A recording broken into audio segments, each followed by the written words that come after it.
Everybody, another poetic moment from the lab. Like I told you before, we are on a relationship tip right now. I'm going to come back and hit you with some more conscious stuff a little later in the week. But right now we're on the relationship tip. We're really trying to promote the love between the black man and the black woman. We're trying to encourage brothers to love. We're trying to give women hope and encourage them to respect the brothers.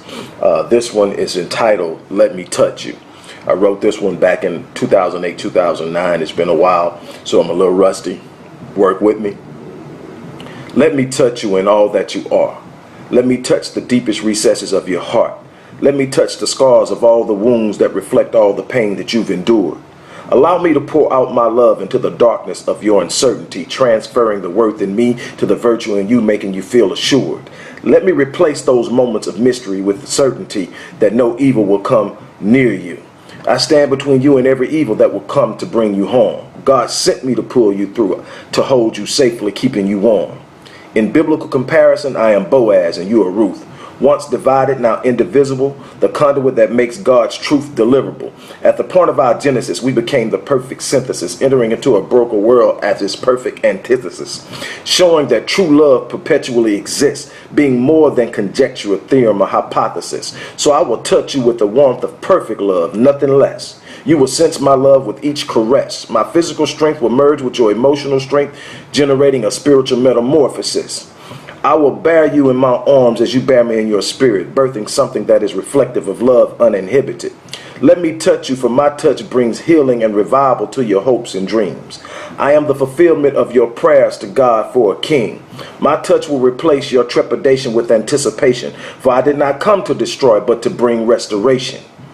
I am here to revive the hope that delay has diminished. What is now dissipated, my love will replenish. I speak with confidence because where I fall short, the Creator will finish. Let me touch your embattled spirit, cover your vulnerability with accessibility to all that God has given me, because to the very last breath, I'm willing to give it. My spirit will touch you with an intensity of Daniel and the perseverance of Elijah, with the heart of David and the passion of Hezekiah, with the strength of Moses and the audacity of Joshua, with the passion of Paul and the wisdom of Solomon, with the gentleness of Joseph and the burning fire of Jeremiah, with the insight of Mordecai and the anointing of Elisha. I will touch you.